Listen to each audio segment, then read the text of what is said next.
शुक्लांबरधरं विष्णुं शशिवर्णं चतुर्भुजं प्रसन्नवदनं ध्यायेत् सर्वविघ्नोपशान्तये सर्वविघ्नप्रशमनं सर्वसिद्धिकरं परं सर्वजीवप्रणेतारं वन्दे विदेहं लक्ष्मीनारायणं वन्दे तद्भक्तप्रवरो यः श्रीमदानन्दतीर्थाख्यो गुरुस्तञ्च नमाम्यहं वेदे रामायणे चैव पुराणे भारते तथा धावन्ते तं सीता विष्णुः सर्वत्र रमापतिं पूर्णगुणं मुकुन्दं व्यासञ्च विज्ञानसहस्रभानुं पूर्णप्रबोधञ्च सुतत्वदीपं क्रमात् गुणोश्च प्रणमामि मूर्ता अभ्रमं भङ्गरहितं अजडं विमलं सदा आनन्दतीर्थमतुलं भजे तापत्रयापहं मिथ्यासिद्धान्तदुर्ध्वान्तविध्वंसन विचक्षणः जयतीर्थाख्यतरनिर्भासतान्नो हृदम्बरे अर्थिकल्पितकल्पोऽयं प्रत्यर्थिगतिकेसरे व्यासतीर्थगुरु भूयात् अस्मदिष्टात् सिद्धे तपो विद्याविरक्त्यादिगुणोघाकरानहं वाजराजगुरून् वन्दे हयग्रीवपदाश्रयान् पूज्याय राघवेन्द्राय सत्यधर्मरताय च भजतां कल्पवृक्षाय नमतां कामधेनुवे श्रीगुरुभ्यो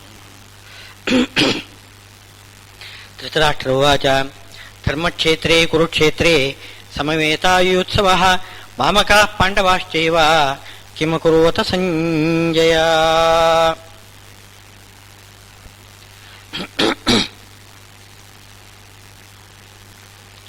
ये यथा मां प्रपद्यन्ते तांस्तथैव भजाम्यहं मम वर्त्मानुवर्तन्ते मनुष्याः पार्थ ಸರ್ವಶಃ. ತ್ರೈವಿದ್ಯರ ಬಗ್ಗೆ ಹೇಳ್ತಾ ಇದ್ದಾರೆ.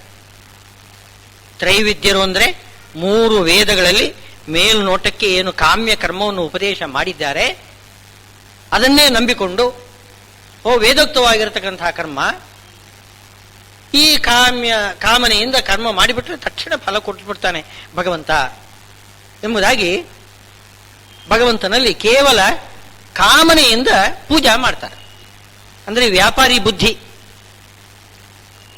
ನಾವು ಇಷ್ಟು ದೇವರಿಗೆ ಹುಂಡಿಗೆ ಹಾಕ್ತೇವೆ, ನಾವು ತಿಮ್ಮಪ್ಪನಿಗೆ ಇಷ್ಟು ಹಾಕಿದ್ರೆ ಏನೋ ಈ ಇಂಥ ಕೆಲಸ ಮಾಡಿದ್ರೆ ಇಷ್ಟು ಹಾಕ್ತೇನೆ ಅಂತ ಕೇಳ್ತಾನೆ. ಅದಕ್ಕೆ ಭಗವಂತ ಏನ್ ಮಾಡ್ತಾನೆ, ಅವನು ಕೂಡ ಕಾಸು ಬಿಡದ ತಿಮ್ಮಪ್ಪ, ಒಂದು ಕಾಸು ಬಿಡುವುದಿಲ್ಲ ಅವನು. ಏನೋ ಹೆಚ್ಚು ಕಮ್ಮಿ ಆದ್ರೆ ಅವನು ಬಿಡುವುದಿಲ್ಲ. ಬಹಳ ವ್ಯಾಪಾರಿ ಬುದ್ಧಿ ಬಂತು, ಒಳ್ಳೆ ವ್ಯಾಪಾರ ಮಾಡ್ತಾನೆ. ಒಳ್ಳೆ ವ್ಯಾಪಾರ ಮಾಡ್ತಾ ಇದ್ದಾನೆ ತಿಮ್ಮಪ್ಪ. ನೋಡಿ ಎಷ್ಟು ಬೀಳ್ತಾ ಇದೆ, ಆ ಹುಂಡಿಗೆ ಎಷ್ಟು ಬೀಳ್ತದೆ ಅಂತ ಹೇಳಲಿಕ್ಕೆ ಬರೋದಿಲ್ಲ. ಆದರೆ ಅದೆಲ್ಲ ಕಾಮನೆಯಿಂದ ಹಾಕಿರ್ತಕ್ಕಂಥದ್ದು, ಆಯಾಯ ಕಾಮನೆಯಿಂದ ಭಕ್ತರು ಹಾಕಿರ್ತಕ್ಕಂಥದ್ದು ದುಡ್ಡು. ಒಂದು ಬಿಡುವುದಿಲ್ಲ, ಒಂದು ಕಾಸು ಬಿಡುವುದಿಲ್ಲ. ಆದರೆ ನಿಷ್ಕಾಮನೆಯಿಂದ ಮಾಡಿದ್ರೆ ಅವನಿಗೆ ಬಹಳ ಸಂತೋಷ. ಮೇಲ್ನೋಟಕ್ಕೆ ಏನು ಅನಿಸ್ತದೆ, ಕಾಮ್ಯ ಕರ್ಮ ಮಾಡಿದರೆ ಬೇಗ ಫಲ ಕೊಡ್ತಾನೆ. ಅದು ಸ್ವಾರಸ್ಯ ಇದೆ ಇಲ್ಲಿ. ಅದಕ್ಕೋಸ್ಕರನೇ ಕಾಮ್ಯ ಕರ್ಮಗಳಿದ್ದಾರಲ್ಲ, ಅವರಿಂದ ಹಣ ಸುಲಿಯಲಿಕ್ಕೋಸ್ಕರನೇ ಅದು ಆ ಥರ ಮಾಡ್ತಾನೆ. ಹಣ ಸುಲಿತಾನೆ ಅವನು ಬೇಕು ಅಂತಲೇ. ಹೇಗೆ ತಕ್ಷಣ ಫಲ ಕೊಟ್ಟುಬಿಡ್ತಾನೆ. ಅದೇ ಕ್ಷಿಪ್ರಂ ಹಿ ಮಾನುಷೇ ಲೋಕೆ ಸಿದ್ಧಿರ್ಭವತಿ ಕರ್ಮಜ. ಕ್ಷಿಪ್ರಂ ತಕ್ಷಣ ಫಲ ಕೊಟ್ಟು ಬಿಡ್ತಾನಂತೆ. ಹರಕೆ ಹಾಗೆ ಹಾಕೊಂಡ್ಬಿಟ್ರೆ ಅದು ತುಂಬಾ ಕಾರಣಿಕ ಸ್ಥಳ, ನಾವೇನು ಬಯಸಿದ್ದೇವೆ ಅದು ತಕ್ಷಣ ಆಗಿಬಿಡ್ತದೆ ಅಂತ ಹೇಳ್ಕೊಂಡು ಜನ ಬಹಳ ಭಕ್ತಿಯಿಂದ ಮೇಲೆ ಬಂದು ಬಿಡ್ತಾರೆ. ಮೇಲ್ಮೇಲೆ ಬಂದು ಬಿಡ್ತಾರೆ. ರಾಯರು ಕೂಡ ನೋಡಿ ಹಾಗೆ ಮಾಡಿಬಿಡ್ತಾರೆ. ಕೇಳಿದನ್ನೆಲ್ಲ ತಕ್ಷಣ ಕೊಟ್ಟು ಬಿಡ್ತಾರೆ. ಅಷ್ಟು ಜನ ಬರ್ತಾರೆ. ಅದೇ ಶ್ರೀಮದಾಚಾರ್ಯರ ಬಳಿಗೆ ಹೋಗುವುದಿಲ್ಲ. ರಾಯರ ಬಳಿಗೆ ಹೋಗುವಷ್ಟು ಜನ ಶ್ರೀಮದಾಚಾರ್ಯರ ಬಳಿಗೆ ಹೋಗುವುದಿಲ್ಲ. ಹೋಗ್ಲಿ, ಜಯತೀರ್ಥರ ಬೃಂದಾವನಕ್ಕೆ ಅಷ್ಟು ಜನ ಹೋಗ್ತಾರೇನೋ, ಹೋಗುವುದಿಲ್ಲ. ವ್ಯಾಸರಾಜರನ್ನೂ ಕೂಡ ಅಷ್ಟು ಹಚ್ಚಿಕೊಳ್ಳುವುದಿಲ್ಲ. ರಾಯರು ಅಂತಂದ್ರೆ ಬಾಳ ಯಾಕೆ ತಕ್ಷಣ ಫಲ ಕೊಟ್ಟು ಬಿಡ್ತಾರೆ. ಕ್ಷಿಪ್ರಂ ಭವತಿ. ಇದೆಲ್ಲ ಏನು ರಾಯರು ಯಾವ ಅಭಿಪ್ರಾಯದಿಂದ ಕರೀತಾ ಇದ್ದಾರೆ? ಕಾಮ್ಯ ಫಲದ ಆಸೆಯಿಂದ ಇವಾಗ ಜನ ಬರಲಿ, ನಿಧಾನವಾಗಿ ನಮ್ಮ ಸಂಪರ್ಕದಿಂದ ಪುನಃ ತತ್ವಜ್ಞಾನ ಬರಲಿ, ತತ್ವಜ್ಞಾನ ಸಾಧನೆ ಆಗಲಿ. ಸಾಧಾರಣವಾಗಿ ಯಾವ ರೀತಿ ಈಗ ಮಕ್ಕಳಿಗೆ ಇದು ಔಷಧಿ ಕುಡಿಸಬೇಕಾಗಿದ್ರೆ ಸ್ವಲ್ಪ ಸಿಹಿ ಬಾಯಿಗೆ ಹಾಕಬೇಕಾಗುತ್ತೆ. ಇಲ್ಲದೆ ಹೋದರೆ ಔಷಧಿ ಕುಡಿಯಲಿಕ್ಕೆ ಕೇಳುವುದಿಲ್ಲ ಸಣ್ಣ ಮಕ್ಕಳು. ಸ್ವಲ್ಪ ಬಾಯಿಗೆ ಸಕ್ಕರೆನೋ ಏನೋ ಸ್ವಲ್ಪ ಹಾಕಿಬಿಟ್ರೆ, ಹಾಗೆ ಒಂದು ರೀತಿಯಿಂದ ಮಕ್ಕಳ ಮೇಲಿನ ಪ್ರೀತಿಯಿಂದ ರಾಯರು ಹಾಗೆ ದೇವರು ಪರಮಾತ್ಮನು ಎಲ್ಲರೂ ಕೂಡ ಹಾಗೆ ಮಾಡ್ತಾರೆ. ಪ್ರೀತಿಯಿಂದ ಅವರು ಆದಷ್ಟು ಯಾವುದೇ ರೀತಿಯಿಂದ ಆದರೂ ತನ್ನ ಬಳಿಗೆ ಬರಲಿ, ಬಂದ ಮೇಲೆ ಅವರನ್ನು ಒಳ್ಳೆ ದಾರಿಗೆ ಹಚ್ಚುತ್ತೇನೆ ಅಂತ ಆ ಗುರುಗಳು ಆ ರೀತಿ ಮಾಡ್ತಾರೆ. ಹಾಗೆ ಭಗವಂತನು ಹಾಗೆ ಮಾಡ್ತಾನೆ. ಯಾರು ಕಾಮ್ಯ ಕರ್ಮ ಮಾಡ್ತಾರೆ ಅವರಿಗೆ ತಕ್ಷಣ ಫಲ ಕೊಟ್ಟು ಬಿಡ್ತಾನೆ. ನಿಷ್ಕಾಮ ಕರ್ಮ ಮಾಡ್ತಕ್ಕಂಥವ್ರು ಇದ್ದಾರೆ ನೋಡಿ, ಅವರಿಗೆ ಇವರು ಏನು ಕೇಳೋದಿಲ್ಲ, ಅವನೇನು ಕೊಡೋದೂ ಇಲ್ಲ. ಒಂದೇ ಸವನೆ ಭಗವಂತನ ಸೇವಾ ಮಾಡ್ತಾನೆ ಇರ್ತಾನೆ ಕೊನೆ ತನಕನು. ಅಯ್ಯೋ ಏನಾಗಿದೆ ಅವನಿಗೆ, ಏನು ಫಲ ಸಿಗಲಿಲ್ಲ. ಜನ ನೋಡ್ತಕ್ಕಂಥವ್ರೆ ಹಾಗೆ ತಿಳ್ಕೊಳ್ತಾರೆ. ಕಾರಣ ಏನು ಅಂತಂದ್ರೆ, ಏನು ಮಾಡಿದ ಸೇವೆಗೆ ಪ್ರತಿಫಲ ಕೊಡದೇ ಇರುವುದಿಲ್ಲ ಪರಮಾತ್ಮ. ಆದ್ರೆ ಅದನ್ನೆಲ್ಲ ಲೆಕ್ಕ ಹಾಕ್ತಾನೇ ಇರ್ತಾನೆ ಅಷ್ಟೇ. ಬಹೂನಾಂ ಜನ್ಮನಾಮಂತೆ, ಕೊನೆಗೆ ಅದನ್ನೆಲ್ಲ ಸೇರಿಸಿ ಕೊನೆಗೆ ತನ್ನನ್ನೇ ತಾನೇ ಕೊಟ್ಟು ಬಿಡ್ತಾನೆ. ಅದು ಇದು ಇವನೇನು ಕೇಳುವುದಿಲ್ಲ, ಪರಮಾತ್ಮ ಕೊಡುವುದೂ ಇಲ್ಲ, ತನ್ನನ್ನೇ ತಾನು ಕೊಟ್ಟು ಬಿಡ್ತಾನೆ ಕೊನೆಗೆ. ಆಮೇಲೆ ಜ್ಞಾನದ ಪ್ರಭಾವದಿಂದ ಏನು ಬೇಕಾದರೂ ಕೊಡ್ತಾನೆ. ವಿಶ್ವಾಮಿತ್ರರು ಹೇಳಿದರು, ಅನ್ಯಮಿಂದ್ರಂ ಕರಿಷ್ಯಾಮಿ ಅಂತ. ಎಲ್ಲರೂ ಸ್ವರ್ಗವನ್ನು ಬಯಸಿದರೆ ವಿಶ್ವಾಮಿತ್ರರು ಹೇಳ್ತಾರೆ ತ್ರಿಶಂಕುವಿಗೆ, ನಿನಗೆ ಸ್ವರ್ಗ ಸೃಷ್ಟಿ ಮಾಡಿ ಕೊಡ್ತೇನೆ ಅಂತಂತಾರೆ. ನೋಡಿ ಎಂಥ ಆ ಬಲ, ತಪಸ್ಸಿನ ಬಲ, ಪರಮಾತ್ಮನ ಅನುಗ್ರಹದ ಬಲ ವಿಶ್ವಾಮಿತ್ರರಿಗೆ. ಎಲ್ಲರೂ ಹೋಗುವುದು ಆ ಸ್ವರ್ಗಕ್ಕಾಗಿ ಪ್ರಯತ್ನ ಪಡ್ತಾರೆ, ಯಾಗ ಮಾಡ್ತಾರೆ, ಕಷ್ಟ ಪಡ್ತಾರೆ, ತಪಸ್ಸು ಮಾಡ್ತಾರೆ. ಅನ್ಯಮಿಂದ್ರಂ ಕರಿಷ್ಯಾಮಿ ಅಂತಾರೆ, ಬೇರೆ ಸ್ವರ್ಗವನ್ನಲ್ಲ, ಇನ್ನೊಬ್ಬ ಇಂದ್ರನನ್ನು ತಯಾರು ಮಾಡ್ತೇನೆ ಅಂತ. ಅನ್ಯಮಿಂದ್ರಂ ಕರಿಷ್ಯಾಮಿ ಲೋಕೋವಾ ಸ್ಯಾದ್ ಅನಿಂದ್ರಕಃ. ಒಂದೋ ಲೋಕದಲ್ಲಿ ಇಂದ್ರನೇ ಇರಬಾರದು, ಆ ಥರ ಮಾಡಿಬಿಡ್ತೇನೆ, ಇಲ್ಲ ಇನ್ನೊಬ್ಬ ಇಂದ್ರನನ್ನು ತಯಾರು ಮಾಡ್ತೇನೆ. ಕೊನೆಗೆ ಅನಿಂದ್ರಕಃ ಮಾಡುವುದು ತಪ್ಪಾಗ್ತದೆ, ಇದ್ದ ಇಂದ್ರನನ್ನು ನಾಶ ಮಾಡತಕ್ಕಂಥದ್ದು ಸರಿಯಲ್ಲ, ಅದು ಹಾಗೆ ಮಾಡಬಾರದು ಅಂತ ಹೇಳ್ಕೊಂಡು ತ್ರಿಶಂಕು ಸ್ವರ್ಗದಲ್ಲಿ ಇಂದ್ರನನ್ನಾಗಿ ಕೂಡಿಸಿಬಿಟ್ಟಿದ್ದಾರೆ ವಿಶ್ವಾಮಿತ್ರರು. ಎಷ್ಟು ಅದು ಪರಮಾತ್ಮನ ಅನುಗ್ರಹ ಅಷ್ಟಿರ್ತದೆ, ಅಷ್ಟು ಶಕ್ತಿ ಇದೆ ವಿಶ್ವಾಮಿತ್ರರಿಗೆ. ವಿಶ್ವಾಮಿತ್ರರು ಅಂಥ ದೊಡ್ಡ ದೇವತೆ ಏನೂ ಅಲ್ಲ, ಆದರೂ ಅವರಲ್ಲಿ ಎಷ್ಟು ಶಕ್ತಿ ಇಟ್ಟಿದ್ದಾನೆ ಭಗವಂತ ಪ್ರೀತಿಯಿಂದ. ಕ್ಷಿಪ್ರಂ ಹಿ ಮಾನುಷೇ ಲೋಕೆ ಸಿದ್ಧಿರ್ಭವತಿ ಕರ್ಮಜ. ಕಾಮ್ಯ ಕರ್ಮದಿಂದ ಮಾಡ್ತಕ್ಕಂತಹ ಫಲ ಅದು ಬೇಗನೆ ಸಿಕ್ಕಿಬಿಡ್ತದೆ. ಅದು ಆದರೆ ಪರಮಾತ್ಮನಿಗೆ ಅದು ಇಷ್ಟ ಇಲ್ಲ ಅಂತೆ. ಏನೋ ಬೇಕಾದಷ್ಟು ಅವನನ್ನೇ ಬೇಡಿದರೂ ಕೂಡ ತಪ್ಪು. ಅವನನ್ನೇ ಹೋಗಿ ಚತುರ್ಣಾಂ ಪುರುಷಾರ್ಥಾನಾಂ ಚತುರ್ಭುಜ ಅಂತ ಹೇಳಿದಾಗೆ 4 ಕೈ ಯಾಕೆ ಪರಮಾತ್ಮನಿಗೆ ಅಂತಂದ್ರೆ, ಧರ್ಮ ಅರ್ಥ ಕಾಮ ಮೋಕ್ಷ 4 ಕೊಟ್ಟು ಬಿಡ್ತೇನೆ ಅಂತ ಹಾಗೆ. ಅದಕ್ಕೋಸ್ಕರ 4 ಕೈ ಪರಮಾತ್ಮನಿಗೆ ಅಂತ ಹೇಳ್ತಾರೆ. ಅಷ್ಟು ಅವನು ಬೇಕಾದನ್ನು ಕೊಟ್ಟು ಬಿಡ್ತಾನೆ. ಧರ್ಮನ ಅರ್ಥನೋ ಕಾಮನೋ ಏನ್ ಬೇಕಾದ್ರೂ ಕೊಡ್ತಾನೆ. ಅಕಾಮ ಸರ್ವಕಾಮೋವ ಭಾಗವತ ಹೇಳ್ತಾ ಇದೆ. ಕಾಮನೆ ಇಲ್ಲದೆ ಬೇಕಾದ್ರೆ ಮಾಡಿ, ಸರ್ವ ಕಾಮನೆಯಿಂದ ಬೇಕಾದರೂ ಮಾಡಿ, ಪೂಜೆ ಮಾಡಿ, ವಿಷ್ಣುವನ್ನೇ ಪೂಜೆ ಮಾಡಿ ಅಂತ ಹೇಳ್ತಾರೆ ಅಲ್ಲಿ. ವಿಷ್ಣುವನ್ನೇ ಪೂಜೆ ಮಾಡಿ, ಅದನ್ನಾದ್ರೂ ಸಹನೆ ಮಾಡ್ಕೊಳ್ತಾನೆ. ತನ್ನಲ್ಲಿ ಕಾಮ್ಯ ಕರ್ಮ ಮಾಡಿದ್ರೆ, ತನ್ನಲ್ಲಿ ಕಾಮನೆಯಿಂದ ಬೇಡಿದ್ರೆ ಅದನ್ನಾದ್ರೂ ಸಹನೆ ಮಾಡ್ಕೊತಾನೆ. ಅವನೇ ಮಾಡ್ತಾನೆ. ಎಲ್ಲರೂ ಕೂಡ ಈ ಕಾಮ್ಯ ಕರ್ಮಿಗಳು ಅನ್ಯ ದೇವತೆಗಳನ್ನು ಆರಾಧನೆ ಮಾಡ್ತಾರೆ. ಏನೊಂದು ಭ್ರಮೆ ಇದೆ, ನನಗೆ ಈ ಫಲ ಕೊಡ್ತಕ್ಕಂಥದ್ದು ಅನ್ಯ ದೇವತೆ, ಅವನು ಬೇಗನೆ ಒಲಿತಾನೆ. ಕ್ಷಿಪ್ರ ಪ್ರಸಾದ, ಗಣೇಶನಿಗೆ ಹೆಸರೇನು? ಕ್ಷಿಪ್ರ ಪ್ರಸಾದ ಅಂತ, ಬೇಗನೆ ಒಲಿಯುವವನು. ಆ ಮಾರುದ್ರ ದೇವರು ಹಾಗೇನೆ ಬೇಗನೆ ಒಲಿಯುತ್ತಾರೆ.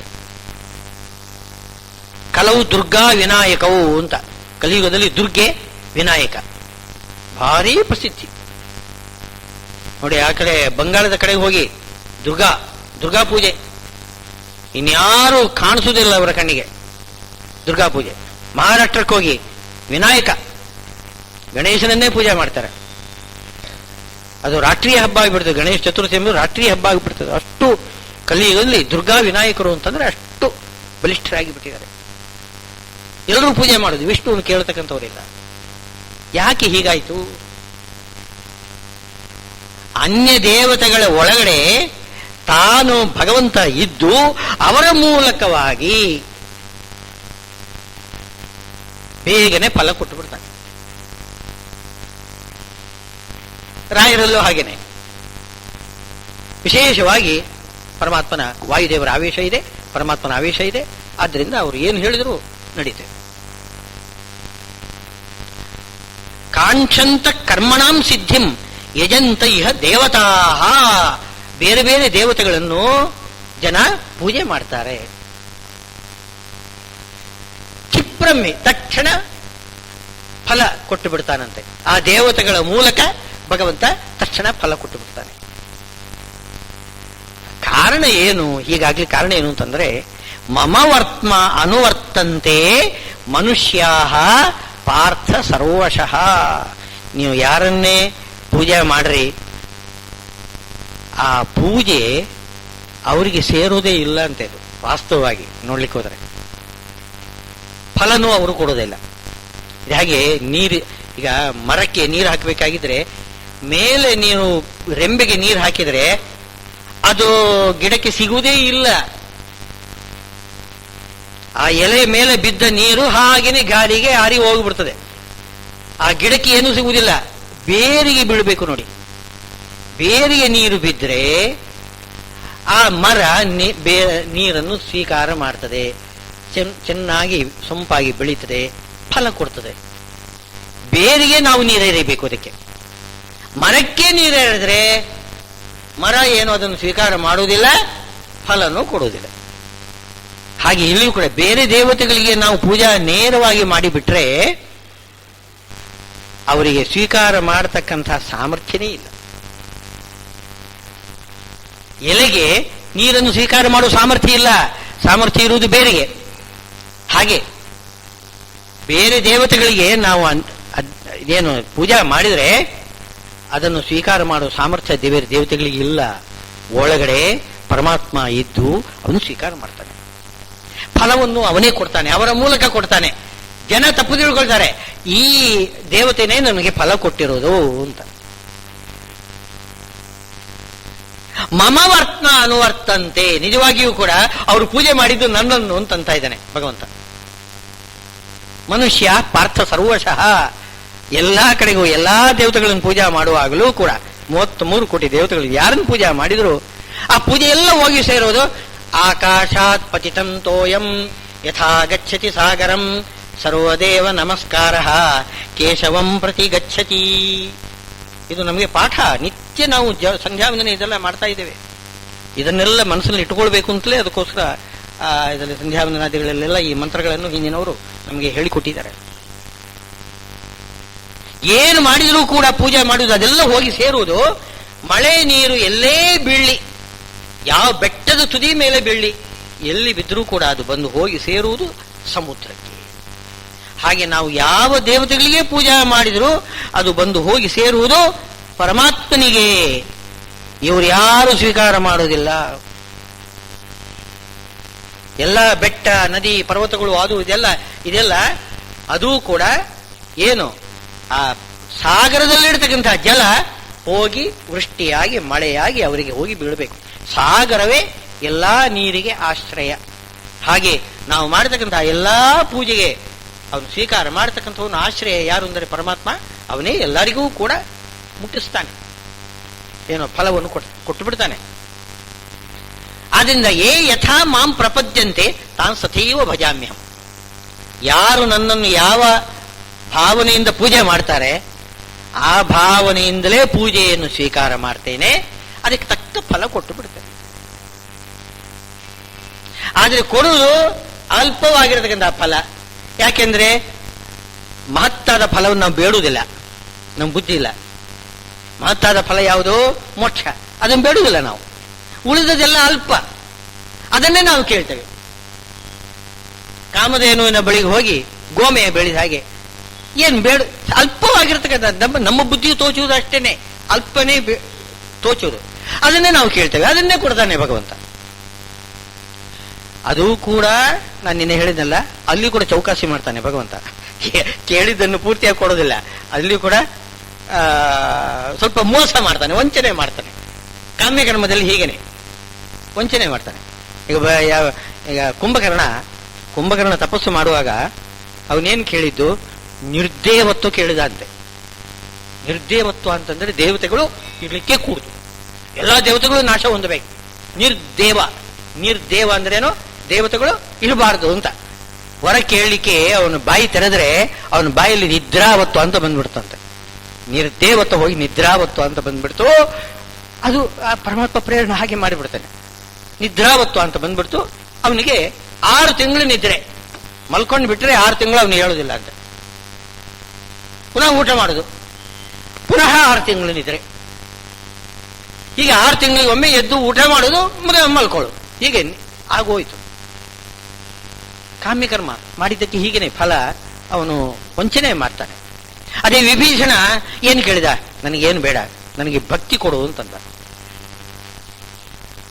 ಅದಕ್ಕೆ ಭಕ್ತಿ ಅಲ್ಲಪ್ಪ ನಿನಗೆ ಭುಕ್ತಿ ಕೊಡ್ತೇನೆ ಅಂತ ಭಗವಂತ ಭಕ್ತಿಯನ್ನು ಕೊಟ್ಟಿದ್ದಾನೆ. ಭುಕ್ತಿ ಆ ಲಂಕಾ ರಾವಣನ ಸಾಮ್ರಾಜ್ಯ ಇದೆಯಲ್ಲ, ಅದನ್ನು ಪೂರ್ತಿ ಅವನಿಗೆ ಕೊಟ್ಟುಬಿಟ್ಟ. ಸಿಂಹಾಸನದಲ್ಲಿ ಕೂಡಿಸಿಬಿಟ್ಟ, ಅಭಿಷೇಕ ಮಾಡಿಬಿಟ್ಟ ತಾನೇ ವಿಭೀಷಣನಿಗೆ. ಆಮೇಲೆ ಚಿರಂಜೀವಿತ್ವವನ್ನು ಕೊಟ್ಟ, ಚಿರಜೀವಿಯಾಗಿದ್ದಾನೆ, ಆ ಲಂಕಾ ಸಾಮ್ರಾಜ್ಯವನ್ನು ಆಳ್ತಾನೆ. ಅವನಿಗೆ ಕೇಳಲಿಲ್ಲ, ಕೇಳದಿದ್ದನ್ನು ಕೊಡ್ತಾ ಇದ್ದಾನೆ. ಅಂತೂ ಏನ್ ಮಾಡ್ತಾನೆ? ಕೇಳಿದ್ದನ್ನು ಕೊಡುವುದಿಲ್ಲ, ಕೇಳದಿದ್ದನ್ನು ಕೊಡ್ತಾನೆ. ಇದು ಕಾಮ್ಯಕರ್ಮಿಗಳಲ್ಲಿ ಇದು. ಹೀಗೆ ಎಷ್ಟೋ ಮಂದಿಗೆ ಮೋಸ ಮಾಡಿದೆ. ಒಬ್ಬರೇ ಯಾರೋ ಉದಂಕ ಅಂತ ಒಬ್ಬರು ಮುನಿಗಳು, ಅವರು ಅಮೃತ ಬೇಕು ಅಂತಂದ್ರಂತೆ. ಅಮೃತ ದೇವಲೋಕದಲ್ಲಿ ಇರ್ತಕ್ಕಂಥ ಅಮೃತ ಅವನು ತಂದು ಅವನಿಗೆ ಭೂಲೋಕದಲ್ಲಿ ತಪಸ್ಸು ಮಾಡತಕ್ಕಂಥ ಅವನು ಉದಂಕನಿಗೆ ಕೇಳಿದ್ದಕ್ಕೆ ಪಾಪ ಭಕ್ತ ಅವನು ಪೂರ್ತಿ ನಿರಾಶೆ ಮಾಡೋದಿಲ್ಲ. ಆದ್ರೆ ಅವನು ಏನು ಕೇಳಿದ? ಅಮೃತ ಬೇಕು ಅಂತಂದಲ್ಲ. ಹೌದು ಕೊಡ್ತೇನೆ, ದೇವೇಂದ್ರನನ್ನು ಕಳಿಸಿಕೊಡ್ತೇನೆ, ಅವನಿಂದ ಅಮೃತ ಕಳಿಸಿಕೊಡ್ತೇನೆ ಅಂತಂದ. ದೇವೇಂದ್ರ ಬಂದು ಅವನು ಏನು ಮಾಡಿದ? ಅವನು ಕೃಷ್ಣನಲ್ಲಿ ಯಾವಾಗಲೇ ಒಂದು ಪರ್ಮಿಷನ್ ತಗೊಂಡಿದ್ದಾನೆ, ನಾನು ಅವನಿಗೆ ಮೋಸ ಮಾಡ್ತೇನೆ, ನೀನು ನನಗೆ ಕ್ಷಮಿಸಬೇಕು ಅಂತ. ನಾನು ಅವನಿಗೆ ಮೋಸ ಮಾಡ್ತೇನೆ. ಯಾಕೆಂದ್ರೆ ದೇವಲೋಕದ ಅಮೃತ ಅದು, ಭೂಮಿಗೆ ಹೋಗ್ಲಿಕ್ಕೆ ಸಾಧ್ಯ ಇಲ್ಲ. ಅವನೇನೋ ಕೇಳಿದ್ದಾನೆ, ನೀನೇನೋ ವಸ್ತು ತಂದು ಬಿಟ್ಟಿದೀಯಾ, ಆದ್ರೆ ನನಗೆ ಇಷ್ಟ ಇಲ್ಲ, ನಾನು ಮೋಸ ಮಾಡ್ತೇನೆ, ಆಗ್ಬೋದಲ್ಲ? ಆಗ್ಲಿ ಮಾಡು ಅಂತಂದ. ಮೋಸ ಏನು ಮಾಡಿದ ಮೋಸ? ದೇವೇಂದ್ರ ಆ ಅಮೃತವನ್ನು, ಕಲಶವನ್ನು ಮೂತ್ರ ದ್ವಾರದೊಳಗೆ ಇಟ್ಟುಕೊಂಡು ಬಂದು ಅವನಲ್ಲಿ ಒಲೆಯನ ಒಂದು ಚಂಡಾಲನ ವೇಷ ಹಾಕೊಂಡು ನಾಯಿಗಳೆಲ್ಲ ಬರ್ತವಂತ ಜೊತೆಗೆ ಆ ರೂಪದಿಂದ ಬಂದು ಆ ಮುನಿ ತಪಸ್ಸು ಮಾಡ್ತಾ ಕೂತಿದ್ದಾನೆ. ಅಯ್ಯ, ನಿಮ್ಗೆ ಅಮೃತ ಬೇಕಲ್ಲ, ಕೊಡ್ತೇನೆ ಅಂತಂತೇನೆ. ನಾವು ನೋಡಿದಾಗಲೇ ಅವನಿಗೆ ಏನೋ ದುರ್ಗಂಧ 5 ಇತ್ಯಾದಿಗಳೆಲ್ಲ ಬರ್ತಾ ಇದೆ. ನೋಡಿ ನನಗೆ ಸಾಕಯ್ಯ, ಹೋಗು, ನಿನ್ನ ಅಮೃತನು ಬೇಡ ಅಂತ ಕೊಡ್ತೇನೆ ಅಂತ ಪುನಃ ಒತ್ತಾಯ ಮಾಡಿ ಮೂತ್ರ ದ್ವಾರದಿಂದ ಸುರಿಸಲಿಕ್ಕೆ ಶುರು ಮಾಡಿಬಿಟ್ಟ ಅಂತೆ. ಕೋಪ ಬಂದ್ಬಿಡ್ತು, ಹೋಗ್ತೀವಲ್ವ ಅಂತ ಓಡಿಸಿಬಿಟ್ಟ ಅಂತ ಅವನು. ಅಂತೂ ಅಮೃತ ಬಂದಿದ್ದು. ಆಮೇಲೆ ಕೃಷ್ಣ ಕೇಳ್ತಾನಂತೆ, ನೋಡಪ್ಪ, ನಾನು ದೇವೇಂದ್ರನ ಮೂಲಕ ಕಳಿಸಿಕೊಟ್ಟಿದ್ದೇನೆ, ನೀನೇ ಅಮೃತ ಬೇಡ ಅಂತಂದೆ ಅಲ್ಲ ಅಂತ. ವಂಚನೆ ಇದು. ಕೊನೆಗೆ ಅಮೃತ ಅಂತಂದ್ರೆ, ಅಮೃತ ಶಬ್ದಕ್ಕೆ ನೀರು ಅಂತಲೂ ಅರ್ಥ ಇದೆ. ಅದಕ್ಕೆ ಅವನು ಒಳ್ಳೆ ಇದರಲ್ಲಿ ಮರುಭೂಮಿಯಲ್ಲಿ ತಪಸ್ಸು ಮಾಡ್ತಾ ಇದ್ದಾನೆ, ಅವನಿಗೆ ನೀರು ಬೇಕು. ಬ್ರಾಹ್ಮಣರಿಗೆ ಮುಖ್ಯ ಬೇಕಾಗಿರೋದೇನು? ಸ್ನಾನಕ್ಕೆ ಆನಿಗಕ್ಕೆ ಮುಖ್ಯವಾಗಿ ನೀರು ಬೇಕು. ಅದಕ್ಕೋಸ್ಕರ ಎಲ್ಲ ಕಡೆಗೂ ನದಿ ತೀರದಲ್ಲೇನೆ ಆಶ್ರಮ ಕಟ್ಟಿಕೊಳ್ತಾರೆ.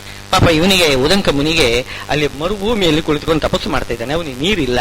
ಅದಕ್ಕೋಸ್ಕರ ಉದಂಕ ಮೇಘ ಅಂತ ಪ್ರತ್ಯೇಕವಾಗಿ ಒಂದು ಮೋಡವನ್ನೇ ಕಳಿಸಿಕೊಟ್ಟು ಅವನಿಗೋಸ್ಕರನೇ ಮಳೆ ಸುರಿಸಿ ಅವರಿಗೆ ಸಮೃದ್ಧವಾಗಿರತಕ್ಕಂತಹ ಜಲ ಸಿಗುವ ಹಾಗೆ ಅನುಗ್ರಹ ಮಾಡಿದ್ದಾನಂತೆ. ಅದಕ್ಕೆ ಉದಂಕ ಮೇಘ ಅಂತಲೇ ಹೆಸರಿದೆ. ಹೀಗೆ ಅಮೃತವನ್ನು ಕೊಡ್ತಾನೆ. ಅಮೃತ ಶಬ್ದಕ್ಕೆ ಅನೇಕ ಅರ್ಥ ಇದೆ, ನೀರು ಅಂತಲೂ ಅರ್ಥ ಇದೆ. ಸರಿ, ಅಮೃತವನ್ನು ಕೇಳಿದ್ರೆ ಅಮೃತವನ್ನು ಕೊಟ್ಟ. ಹೀಗೆ ವಂಚನೆ ಮಾಡ್ತಾನೆ ಕೆಲವು ಕಡೆ. ಇದು ಕಾಮ್ಯಕರ್ಮ. ಅದೇ ನಿಷ್ಕಾಮ ಕರ್ಮ ಮಾಡಿಬಿಟ್ರೆ ನೋಡಿ, ನಿಷ್ಕಾಮ ಕರ್ಮ. ಈಗ ವಿಭೀಷಣನ ದೃಷ್ಟಾಂತ, ಅವನು ಸರಿಯಾಗಿ ಭಕ್ತಿಯನ್ನೇ ಬೇಡಿದ, ಅವನಿಗೆಲ್ಲ ಕೊಟ್ಟುಬಿಟ್ಟಾನೆ. ಅದೇ ರೀತಿಯಲ್ಲಿ ಇನ್ನೊಂದು ನಿಷ್ಕಾಮ ಕರ್ಮ ಇದೆ. ಯಾರು ಅಂತಂದ್ರೆ, ಉದಾಹರಣೆಗೆ ಧ್ರುವ ಮಹಾರಾಜರು. ಧ್ರುವರಾಜರು ಏನು ಕೇಳಿದ್ರು? ತಂದೆಯ ಸಾಮ್ರಾಜ್ಯ ಬೇಕು, ತಂದೆಯ ಪಟ್ಟ, ಸಿಂಹಾಸನದ ಅಧಿಕಾರ ಬೇಕು ಅಂತ ಕೇಳಿದ್ರು. ಇದು ವಸ್ತುತಸ್ತು ಇದು ನಿಷ್ಕಾಮನೆ. ಯಾಕೆಂತಂದ್ರೆ ಇದು ರಾಜ್ಯವನ್ನು ಕೇಳಿದರೂ ಕೂಡ ಅದು ಅವರಿಗೆ ಆಧಿಕಾರಿಕ. ಕ್ಷತ್ರಿಯ ತಾನೇ ಅವನು. ಕ್ಷತ್ರಿಯ ತನಗೆ ಯೋಗ್ಯವಾಗಿರ್ತಕ್ಕಂಥ ಸಿಂಹಾಸನವನ್ನು ಬೇಡಿದರೆ ಅದು ಕಾಮ್ಯ ಕರ್ಮ ಅಂತ ಅನಿಸುವುದಿಲ್ಲ. ಕಾಮ್ಯ ಕರ್ಮ ಅಂದ್ರೆ ಅರ್ಥವೇನು? ನಿಷಿದ್ಧ ಕಾಮನೆಯನ್ನು ಮಾಡಿದರೆ ಅದು ಕಾಮ್ಯ ಕರ್ಮ ಅಂತ ಹೆಸರು. ನಿಷಿದ್ಧ ಕಾಮನೆ ಮಾಡಬಾರ್ದು. ತನಗೆ ಯೋಗ್ಯವಾಗಿರ್ತಕ್ಕಂಥದ್ದು ಅನಿಷಿದ್ಧವಾಗಿರ್ತಕ್ಕಂಥ ಕಾಮನೆ ಮಾಡಿಬಿಟ್ರೆ, ಒಳ್ಳೆ ಊಟ ಮಾಡಬೇಕು, ಒಳ್ಳೆ ಷಡ್ರಸಾನ್ನ ನೈವೇದ್ಯ, ಭಗವಂತನಿಗೆ ನಿವೇದಿತವಾದ ನೈವೇದ್ಯವನ್ನು ಬಯಸಿದರೆ ಅದು ಕಾಮ್ಯಕರ್ಮ ಆಗುವುದಿಲ್ಲ. ದೇವರ ಪ್ರಸಾದ ಉಣ್ತೇನೆ ಬೇಕು ಅಂತ ಕೇಳಿದರೆ ಅದು ಕಾಮ್ಯಕರ್ಮ ಅಂತ ಅನಿಸುವುದಿಲ್ಲ. ಹಾಗೆ ಧ್ರುವರಾಜರು ಸಿಂಹಾಸನವನ್ನು ಬೇಡಿದರು. ಯಾಕೆ? ಅವರು ಕ್ಷತ್ರಿಯರಾಗಿ ಹುಟ್ಟಿದ್ದಾರೆ. ಕ್ಷತ್ರಿಯರಾಗಿ ಹುಟ್ಟಿದ ಮೇಲೆ ಅವರು ರಾಜ್ಯವಾಳಬೇಕು. ಅದಕ್ಕೋಸ್ಕರ ರಾಜ್ಯವ ಕೊಟ್ಟಿದ್ದಾನೆ ಭಗವಂತ. ಅದರ ಜೊತೆಗೆ ಇದು ನಿಷ್ಕಾಮ ಕರ್ಮ, ಆದ್ದರಿಂದ ಜೊತೆಗೆ ಅವನಿಗೆ ಧ್ರುವಲೋಕದ ಆಧಿಪತ್ಯವನ್ನು ಕೊಟ್ಟಿದ್ದಾನೆ. ಅದಕ್ಕೆ ಪ್ರತ್ಯೇಕ ತಪಸ್ಸು ಮಾಡಿಲ್ಲ ಧ್ರುವ ಮಹಾರಾಜರು. ಧ್ರುವರಾಜರು ಬರೀ ತಂದೆಯ ಸಿಂಹಾಸನ ಬೇಕು ಇಷ್ಟಕ್ಕೆ ತಪಸ್ಸು ಮಾಡಿದರು. ಆದರೆ ಭಗವಂತ ಅದಕ್ಕಿಂತ ಹೆಚ್ಚು ಏನು ಕೊಟ್ಟಿದ್ದಾನೆ? ಧ್ರುವಲೋಕದ ಆಧಿಪತ್ಯ ಕೊಟ್ಟ. ಅದನ್ನು ನಿಷ್ಕಾಮ ಕರ್ಮ ಮಾಡಿಬಿಟ್ರೆ ಭಗವಂತ ಒಲಿದು ಬೇಕಾದಷ್ಟು ಕೊಡ್ತಾನೆ. ಕೇಳದೇ ಇರತಕ್ಕಂಥದ್ದನ್ನು ಬೇಕಾದಷ್ಟು ಕೊಟ್ಟು ಬಿಡ್ತಾನೆ. ತನ್ನನ್ನೇ ತಾನು ಕೊಟ್ಟು ಬಿಡ್ತಾನೆ. ಏನ್ ಬೇಕೋ ಅದೆಲ್ಲ. ಏನ್ ಬೇಡದಿದ್ದ, ಈಗ ಅಂಬರೀಷ ರಾಜನಿಗೆ ತನ್ನ ಚಕ್ರವನ್ನೇ ಕೊಟ್ಟಿದ್ದಾನೆ, ಸುದರ್ಶನ ಚಕ್ರವನ್ನು ಕೊಟ್ಟು ಬಿಟ್ಟಿದ್ದಾನೆ. ಎಷ್ಟು ಅನುಗ್ರಹ ಇದು! ತನ್ನ ಚಕ್ರದ ಅನುಗ್ರಹ. ಚಕ್ರವನ್ನು ಬೇಕು ಅಂತ ಕೊಡು. ಅಶ್ವತ್ಥಾಮಾಚಾರ್ಯರು ಬಂದು ಚಕ್ರ ಬೇಕು ಅಂತಂದ್ರು. ಚಕ್ರ ಕೊಡ್ತೀಯ ನೀನು, ನಾನು ನಿನಗೆ ಬ್ರಹ್ಮಾಸ್ತ್ರ ಉಪದೇಶ ಮಾಡ್ತೇನೆ ಅಂತಂದ್ರೆ. ಕೃಷ್ಣನಿಗೆ ಅಶ್ವತ್ಥಾಮಾಚಾರ್ಯರು ಬ್ರಹ್ಮಾಸ್ತ್ರ ಉಪದೇಶ ಮಾಡ್ತೇವೆ ಅಂತ ಲಂಚ. ನೀನು ಚಕ್ರ ಕೊಡುವುದಾಗಿದ್ರೆ ನಾನು ನಿನಗೆ ಬ್ರಹ್ಮಾಸ್ತ್ರ ಉಪದೇಶ ಮಾಡ್ತೇನೆ ಅಂತ ನಕ್ಕು ಬಿಟ್ಟ ಅಂತೆ ಕೃಷ್ಣ. ಹೌದಾ, ನನಗೆ ನೀನು ಬ್ರಹ್ಮಾಸ್ತ್ರ ಉಪದೇಶ ಕೊಡೋದು ಬೇಡ, ನನ್ನ ಚಕ್ರವನ್ನು ನೀನು ಎತ್ತುಕೊಳ್ಳು ಅಂತ ಹೇಳಿಬಿಟ್ಟ ಅಂತೆ. ಎತ್ತುಕೊಳ್ಳಿಕ್ಕೆ ಪ್ರಯತ್ನ ಮಾಡ್ತಾನಂತೆ. ಏನು ಮೊದಲಿಗೆ ಅನಾದರದಿಂದ ಏನು ಚಕ್ರವನ್ನು ಎತ್ತುದು ಏನು ದೊಡ್ಡ ಕೆಲಸ. ಎಡಗೈಯಿಂದ ಎತ್ತಲಿಕ್ಕೆ ಹೋದ ಅಂತೆ. ಅಲ್ಲಾಡ್ಲಿಲ್ಲ. ಸ್ವಲ್ಪ ಗಟ್ಟಿಯಾಗಿದೆ, ಬರ್ತಾ ಇಲ್ಲ ಅಂತ ಬಲಗೈ ಹಾಕಿದ, ಬರಲಿಲ್ಲ. ಎರಡೂ ಕೈ ಹಾಕ್ತಾನೆ. ಏನ್ ಮಾಡಿದ್ರು, ಶತ ಪ್ರಯತ್ನ ಮಾಡಿದ್ರು ಚಕ್ರವನ್ನು ಎತ್ತಲಿಕ್ಕೆ ಬರೋದಿಲ್ಲ.